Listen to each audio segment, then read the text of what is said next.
A single black mother had just lost her job, juggling overdue bills and 2 young children. Yet she never let the weight of life dull the kindness in her heart. So when she saw an elderly woman and a little boy lost and disoriented in the pouring rain, she didn't hesitate to bring them inside. She gently offered them food, shelter, and care. What she didn't know was that this simple act of compassion would change her family's life forever. Mariah Bennett sat at the edge of her small kitchen table, her fingers moving rhythmically, pulling a crochet hook through a loop of lavender yarn. Her hands worked on instinct now, muscle memory built over months of repetition.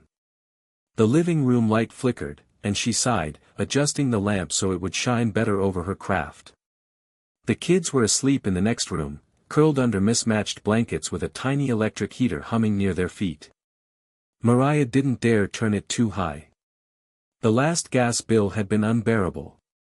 It had been 3 weeks since she lost her job at the textile warehouse just outside town. The company had shut down quietly. No meetings. No warnings. Just a pink slip in an envelope and an apologetic look from the manager. The owner blamed the new import tariffs. Costs went up. We couldn't compete with overseas prices, he said, shaking his head. We're scaling back to survive. Mariah remembered standing in line with 20 other workers, all women, most of them single mothers like herself. It wasn't just about the job. Prices were rising everywhere. Milk. Bread. Gas. Even yarn. The same lavender skein she once bought for $2.50 was now nearly $4. Lately, everything felt like a luxury. She hadn't even gotten her final paycheck on time. Now every dollar came from her Etsy shop, Twin Loves, where she sold handmade crochet decorations, miniature pumpkins for fall, stars and angels for Christmas, tiny animals for baby showers. She worked late into the night, not because she loved it, but because it was all she had left. Each time a notification dinged on her phone, her heart jumped. Another sale meant bread and peanut butter.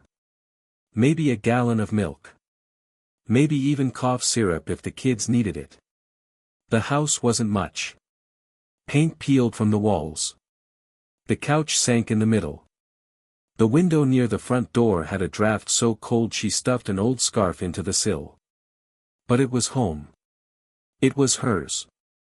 She paid every rent check with pride, even if it meant skipping a meal. That afternoon, the rain started early. First a slow drizzle that painted the windows gray.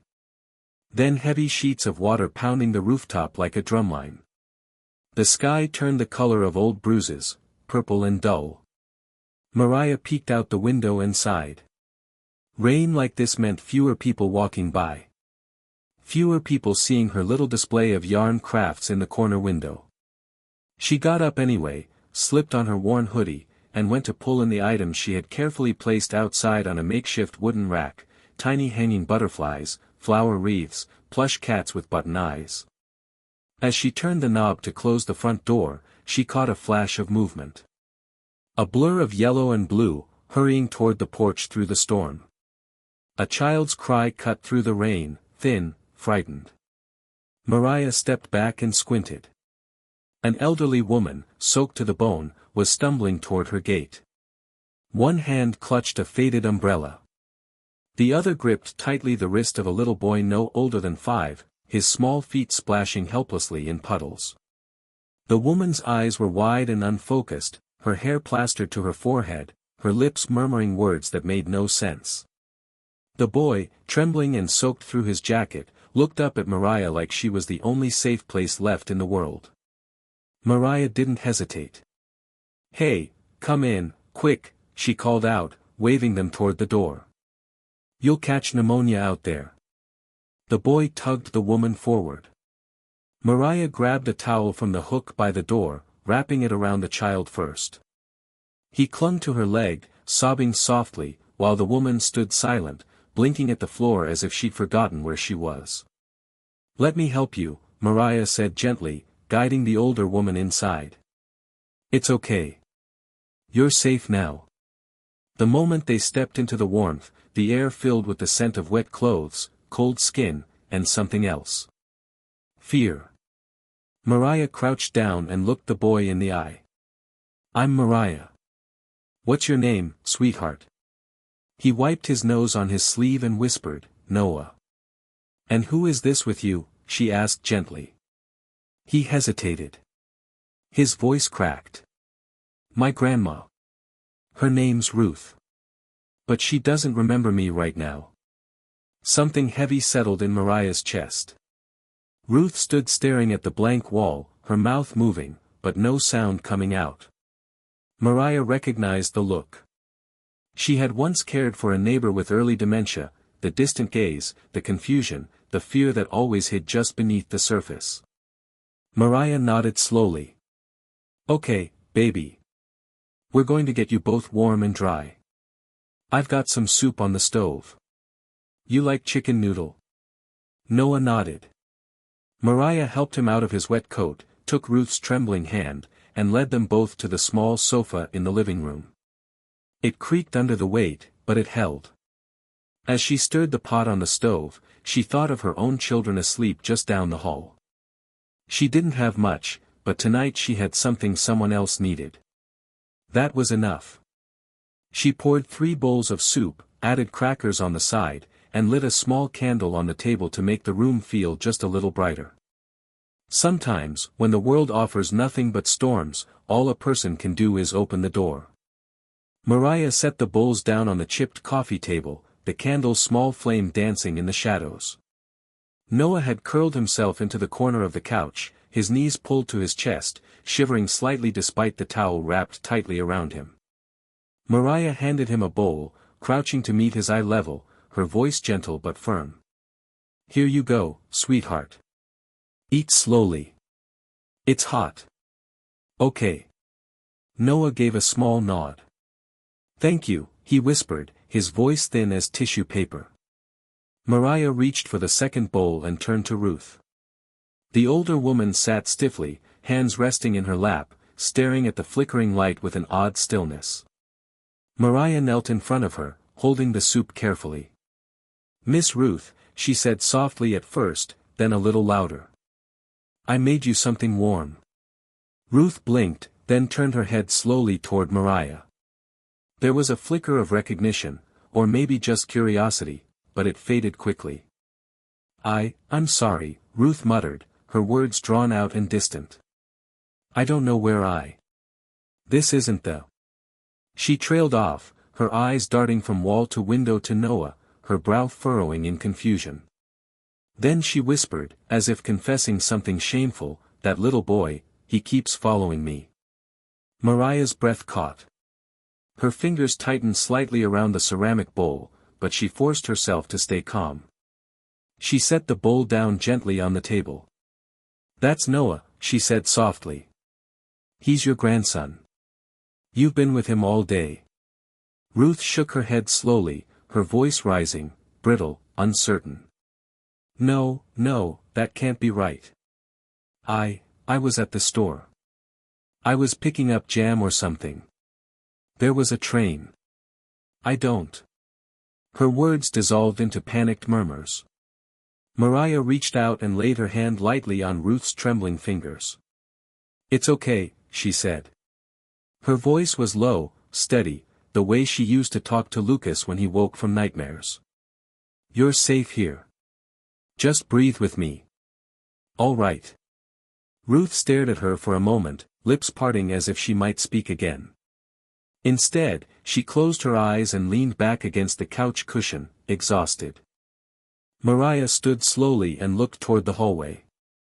Lucas and Amara were still asleep.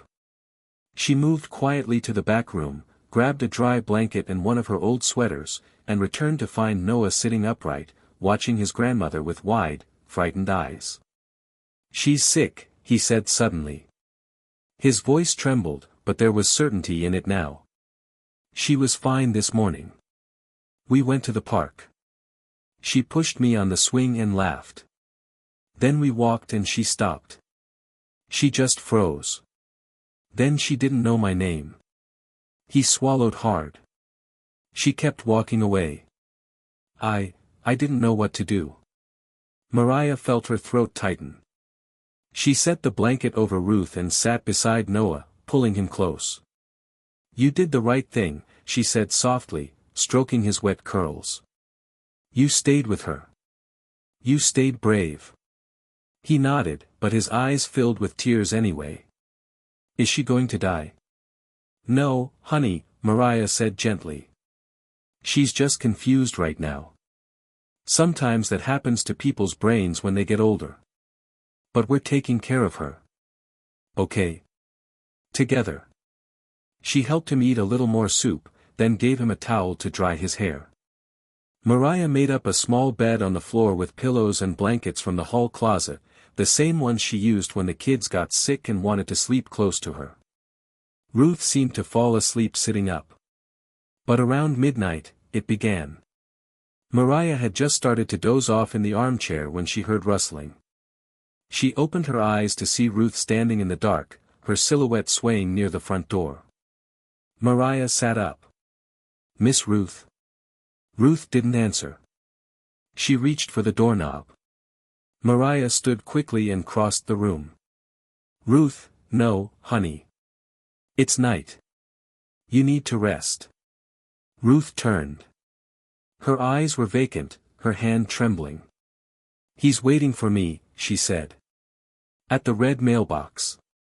"There's no mailbox here," Mariah said gently, placing a hand on her shoulder. "You're at my house. It's raining outside, remember?" Ruth blinked rapidly. Then she began to sob, sudden, helpless. "I can't find him," she cried. "He was just here. My boy. He was just here." Mariah caught her before she could slump to the floor. She held her tightly, whispering soft reassurances. "Shoo. I've got you. It's okay. I've got you now." The old woman's skin was burning hot. Fever. Mariah helped her back to the couch, wrapped her tighter in the blanket, and ran to the kitchen to grab a cool rag. She placed it on Ruth's forehead, brushing damp strands of hair from her face. Ruth muttered names, Michael, Thomas, Lily, but none of them were Noah. Noah sat on the floor again, hugging his knees, his voice small. "She's never been like this before. Not ever." Mariah crouched beside him.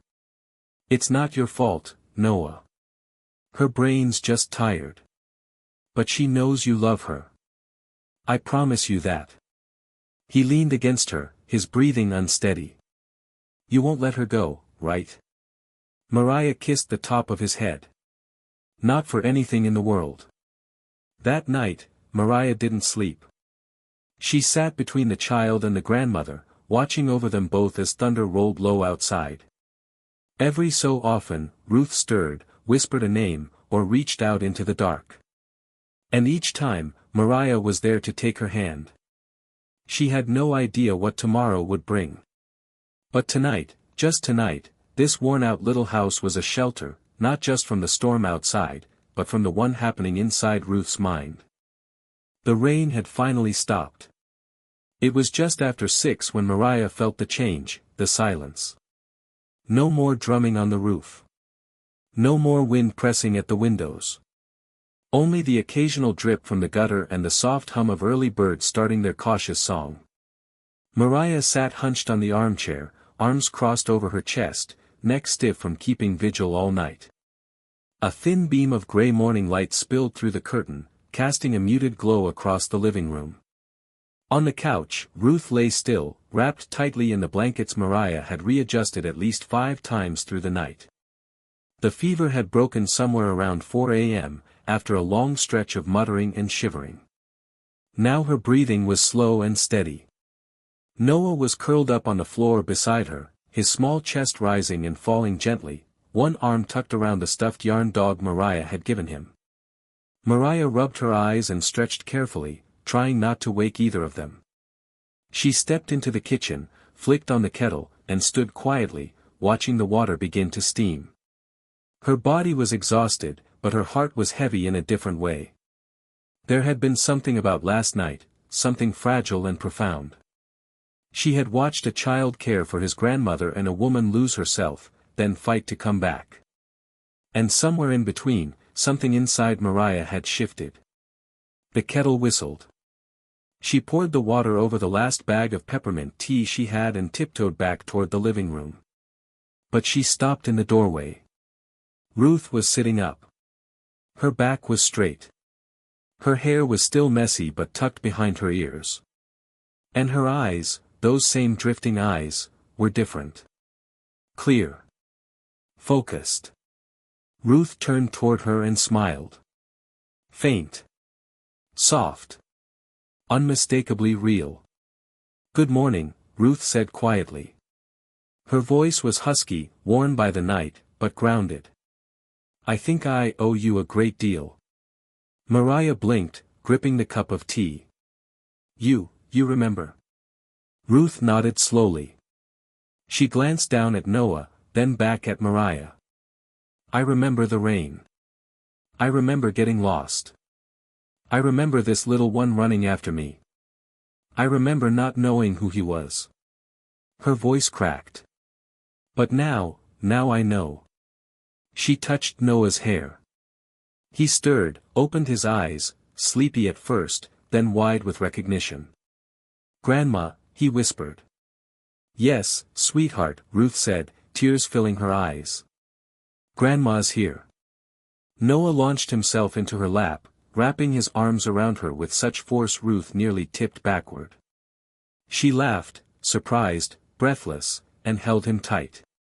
Mariah set the tea on the side table. "You had a fever," she said gently. "You were very disoriented." Ruth nodded. "I have early onset Alzheimer's. I was diagnosed last spring." She swallowed. "I told myself I had time. I didn't tell my son," Ruth continued. "I didn't want to burden him. He's always flying between cities. I thought if I pretended to be fine, I could protect him." Her eyes filled with guilt. "Instead, I scared him. I scared Noah. And I ended up in a stranger's home, putting you through all this." Mariah gave a small shrug. "You're not a burden. You're human. And nobody ends up at my door by accident." Ruth exhaled shakily. "May I borrow your phone? I need to call my son." Mariah handed her the old Android, its screen cracked but working. Ruth dialed. "Hello, Mom. Where are you?"